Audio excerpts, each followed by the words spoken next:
Foundation, the TV series based on Isaac Asimov's award-winning science fiction novels, is one of the best-looking shows on any screen, movie screen or TV screen.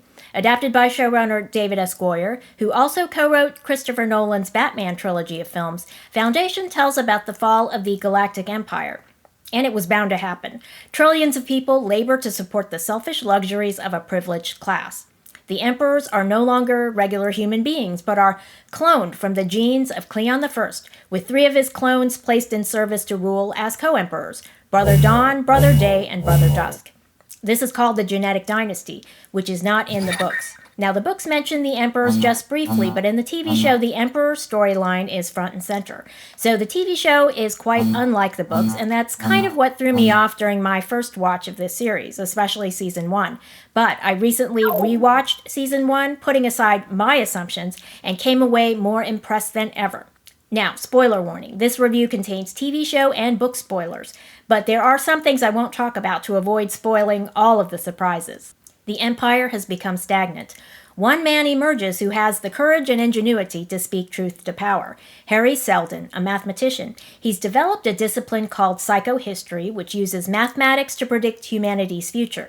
Seldon's math has predicted that the Empire, which has stood for 12,000 years, will fall, and that the ensuing chaos and barbarism will last for 30,000 years before a new civilization rises. Seldon's beliefs gain popularity, and the Empire has him arrested as a charlatan. Now, during his trial, Seldon asserts that the Empire's fall cannot be avoided, but the 30,000 years of chaos can be shortened to a mere 1,000 years if they follow his plan. The Seldon plan requires a group of scholars to curate the best of human endeavor into an Encyclopedia Galactica, which humanity will use to rebuild civilization in a mere 1,000 years rather than 30,000. This group of scholars is called the Foundation, but secretly, Harry Seldon viewed this group as merely the First Foundation, whose job of compiling an encyclopedia was just a front. The First Foundation's real job is to achieve technological superiority over the Galactic Empire. But Seldon also had up his sleeve a second foundation, composed not of scientists but mentalics who can control people's minds, emotions, and behavior. These mentalics are the real guardians of the Seldon plan, which the First Foundationers are none too happy about when they find out. The Foundation novels take place over many centuries. So does the TV series. And because it's science fiction, the show puts some of the main characters into cryosleep, and they wake up every 100 years or so, providing continuity to the storyline. 2 of those characters are Gail Dornick and Salvor Hardin, who both have mentalic powers, unlike their book counterparts. In the TV show, their roles are greatly expanded. They're also gender-flipped, and they're mother and daughter. In seasons 1 and 2, Gail and Salvor set the stage for the Second Foundation, a group of mentalics and outcasts who are being trained by Gail and Harry Seldon. So yes, Seldon is another continuity character. He dies early on in the TV show and in the books, but in the TV show he comes back as 2 versions of himself, one to guide each foundation. Book readers might be disappointed to learn that the storyline of the Mule won't be in full swing until season 3. I was disappointed as well, because the Mule is probably one of the most shocking and surprising villains I've read in science fiction. I looked at the casting for season 3 and I thought, whoa, that's not the Mule. But as a matter of fact, this TV series has surprised me again and again, so the story of the Mule might be told very differently here. If you're not a book reader, you may be wondering, who or what is the Mule? He's a person, but he's an outlier, a mentalic and a mutant who is so bizarrely powerful that he is not contained within Seldon's plan. Psychohistory can only predict the actions of very large numbers of people, and because the Mule is an individual with unexpected abilities beyond that of most human beings, the less accurate psychohistory can be about his impact. From the books, we know that the Mule conquers the First Foundation, but that's the books. The TV show might be different. When the Mule learns of the existence of a Second Foundation, he becomes obsessed with finding it and destroying it. So I've given a synopsis from the books, but again, it might be different in the TV series, which is not a conventional adaptation. For example, the genetic dynasty is not in the books, despite the fact that I would describe the genetic dynasty as the main storyline of the series so far.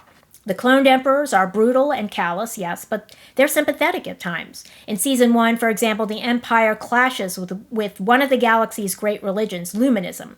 A candidate for Luminism's highest office demands that the Empire end the genetic dynasty, which even Harry Seldon had called for when he was on trial for treason. A Luminist priestess, who's called a Zephyr in their faith, accuses the cloned emperors of not having souls, and this accusation implies that the emperors are less than, not greater than, ordinary folks, and therefore not worthy to rule. So the primary emperor, Brother Day, goes on a vision quest to try to prove he has a soul, and he fails the test but cheats to keep up appearances. Now, meanwhile, the youngest clone emperor, Brother Dawn, fails his own test when it's discovered he's not a genetically identical clone. But Brother Day, after failing the vision quest, decides it's okay. Brother Dawn's difference is okay, and he's not going to execute Brother Dawn and replace him with a perfect clone. And we find out it's because he loves Brother Dawn like a son. He rocked him as a baby and doesn't want him to be replaced. So we see that by our standards, as viewers, Brother Day does have a soul. We saw that during the Vision Quest as well, when Brother Day befriended a pilgrim and comforted him as he died. Now, eventually, this version of Brother Dawn does die. He's killed, and Brother Day mourns him like a son who has died. And we see from all this that Luminism judges the soul by a harsh standard, and was wrong in its judgment of that version of Brother Day. The actor Lee Pace plays the Brother Day clones. He's a charismatic presence here. He makes you believe he's the Emperor of the Galaxy. Now, all of the cloned emperors are continuity characters. Terrence Mann plays the Brother Dusk clones, and Cassian Bilton plays the Brother Dawn clones. Now, these three actors do a tremendous job. The Emperor's storyline also includes the Lady Demerzel, who is the last remaining humanoid robot in the galaxy. Now, she serves the clone emperors as chief counselor. Most of the robots were destroyed during the Robot Wars. Isaac Asimov's Robot series of novels is brought into the Foundation TV show here. As it turns out, Demerzel had gone on a vision quest in the Luminist religion herself, but that was 11,000 years ago, and unlike Brother Day, she passed the test according to Luminism, which declares that if you have a vision, you must have a soul. Now, she confessed this to the Zephyr Halima, who had accused the clone emperors of being soulless. Brother Day had become so incensed with Halima that he ordered Demerzel to kill her. Demerzel didn't want to do it because Halima affirmed the Luminist doctrine that said Demerzel has a soul, and being a robot, she desperately wants to believe she has a soul. But she obeys her programming and kills Halima. Now, soon after that, Brother Dawn is called to the throne room to justify why he shouldn't be killed. Now, without any warning, Demerzel snaps his neck, kills him, even though she had rocked him as a baby as well. She justifies her actions by saying, I am loyal to the Empire and the genetic dynasty. But really, she did it for personal reasons. It was revenge against Brother Day, who ordered the hit on Halima. He had undermined Robot Demerzel's belief in her own spiritual existence. It was convenient that the kill was justified by her programming, since Brother Dawn was an imperfect clone. Of course, get rid of him. Demerzel is played by Laura Byrne. She's really impressive here, with a lot of anguish and emotion behind the peaceful exterior. In Season 2, we get more of Demerzel's backstory. She was captured during the Robot Wars and partitioned to keep her helpless. Now, one of the emperors before the genetic dynasty was put in place kept her in a secret lair so he could study her, but apparently he forgot about her and she was imprisoned, alive and conscious, for 5,000 years before being discovered by the young Cleon I. Demerzel was desperate to regain her freedom, so she enthralled the young Cleon with stories of her life. She's about 20,000 years old at that point, so just like Scheherazade in the 1001 Arabian Nights, Demerzel finally gains her freedom. But she's forced to wed Cleon I, and she's programmed to be slavishly devoted to him. The genetic dynasty was conceived as their offspring, so to speak. Now, Demerzel began to exert control over the clone emperors after the death of Cleon I. Now, she raised the clones like her own children, but her programming remains. She is slavishly devoted to the memory of Cleon I, and each clone is an echo of her great love, as dictated by her programming. So this TV show is called Foundation, but in Seasons 1 and 2, it seems to be all about the clone emperors and Demerzel. Now, the Foundation takes a backseat, and as a book reader, that didn't necessarily bother me because some of the heroes of the novel, Salvor Hardin, Hober Mallow, and Bel Rios, are written as heroes in the historical sense, not as impact characters who make an indelible impression in the dramatic sense. In the books, that singular distinction is reserved for the mule and for the young lady who ends up stopping him. On the TV show as well, we meet a young lady of singular distinction, Gail Dornick, who becomes Seldon's protege but rebels against his plan. And Season 2 recounts how they resolve their differences and put the plan back on track to save humanity. In the TV show, Gail is a mentalic, so she could end up becoming either the mule's downfall or some version of the mule herself. I just don't know how that storyline will play out on the TV series. Gail is portrayed by Lou Lobel in her first major starring role. Now, she does a great job. She's on point every time she's on the screen.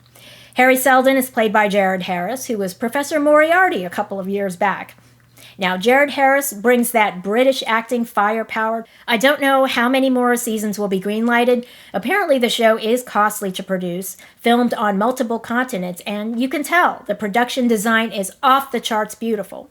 Now, it seems Season 1 had lower ratings than Season 2, but there was so much to admire about Season 1. There was a lot of world building. For example, Cleon I had built the Star Bridge, which is a floating city in outer space. When extremists destroyed the Star Bridge, 100 million people are killed. But on the surface of the planet, the people are able to see the real sky for the first time ever in their lives, instead of being shown a projection designed to keep them complacent. Now, we need more of this type of inventive world building on television and in the movies. Season 3 of Foundation will be shown sometime in 2025, apparently. I'll have a review and recap at that time. Thanks for watching, and if you enjoyed the video, leave a like and don't forget to subscribe.